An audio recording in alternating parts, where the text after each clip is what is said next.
रेखाएं समांतर होती हैं। बता दें ये क्वेश्चन प्रश्नावली 10.2 का 4th क्वेश्चन है। तो आइए इसको सॉल्व करते हैं आगे। तो यहाँ पे हमने डायग्राम बना लिया है। यहाँ पे हमने वृत्त वाले केंद्र O वाले वृत्त में हमने एक व्यास लिया है जिसको नाम दिया है AB। व्यास के सिरे हैं AB और व्यास के इन सिरों से दो स्पर्श रेखाएं खींची हैं PQ और RS। तो वृत्त का केंद्र है O, व्यास है AB और इस व्यास के सिरों पर खींची गई स्पर्श रेखाएं हैं PQ और RS। तो इसको हम लिख लेते हैं। तो यहाँ पे हमने लिख लिया है, माना कि वृत्त COR में AB व्यास है तथा व्यास के सिरों A तथा B से क्रमशः PQ व RS स्पर्श रेखाएं खींची गई हैं। अब आगे जो हमें सिद्ध करना है वो लिख लेते हैं। सिद्ध करना है कि स्पर्श रेखाएं समांतर होती हैं और यहाँ पे स्पर्श रेखाएं हमने क्या ली हैं PQ और RS।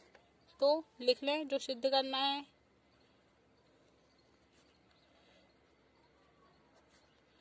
सिद्ध करना है PQ समांतर है RS के। फिर आगे सॉल्व करते हैं, आते हैं उपपत्ति पे। तो उपपत्ति में सबसे पहले हम देख लें कि ये जो है स्पर्श रेखा PQ, तो PQ पर ये जो OA है, त्रिज्या होगी OA, ये इस पर लंब होगी। वापस से प्रमेय 10.1 यहाँ पे लग रहा है क्योंकि नियम है कि स्पर्श रेखा जो होती है स्पर्श रेखा पे त्रिज्या जो होती है वो इस पर लंब होती है। तो वापस अब हम यहाँ पे लिखेंगे, चूंकि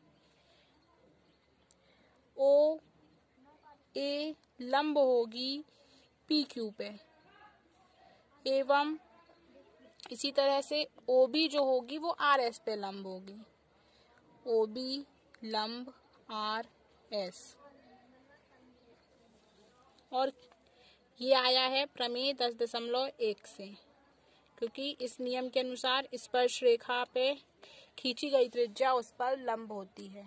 स्पर्श रेखा पे खींची गई त्रिज्या उस पर लंब होती है। अब जब ये लंब है तो ये दोनों साइड, इस साइड का कोण भी 90 अंश का होगा और यहाँ का कोण भी 90 अंश होगा। इसी तरह से यहाँ पे भी 90 अंश और यहाँ पे भी 90 अंश। तो यहाँ पे हम कोण ले लें इस वाले को, इसका मान होगा 90 अंश और यहाँ पे भी हम एक ले लें और इसका मान भी हो गया 90 अंश क्योंकि लंब है। तो यहाँ पे अब हम लिखेंगे, इसीलिए कोण OAP बराबर हो जाएगा OBS। कोण OBS और बराबर क्यों है, क्योंकि दोनों का मान जो है वो है 90 अंश। वापस देख लें, कोण का मान है कोण OAP बराबर होगा कोण OBS के, क्योंकि दोनों कोण बराबर हैं, क्योंकि दोनों का मान क्या है 90 अंश है। तो जब दोनों कोण बराबर हो गए तो हम इनको कह सकते हैं कि दोनों कोण बराबर, यहाँ लिख दें, दोनों कोण बराबर भी हैं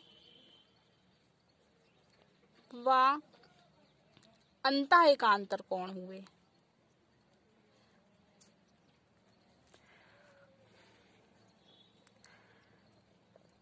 अंतः एकांतर कोण है, दोनों कोण अंतः एकांतर कोण लेंगे और एकांतर कोण है, इसलिए हम कह सकते हैं कि इसकी जो ये स्पर्श रेखाएं हमने खींची हैं PQ और RS वो आपस में क्या होंगी, समांतर। PQ समांतर होगी RS के। ये सिद्ध हो गया, क्योंकि जब भी एकांतर कोण होते हैं तो एकांतर कोण होने पे उसकी जो रेखाएं होती हैं वो आपस में समांतर होती हैं। तो इस तरह से हमने आज 2 क्वेश्चन सॉल्व किए और ये 2 क्वेश्चन बहुत ही ज़्यादा मोस्ट IMP क्वेश्चन है। इनको ज़रूर एक बार पढ़ें और यदि आपको आज का ये वीडियो पसंद आया हो तो चैनल को लाइक सब्सक्राइब करें।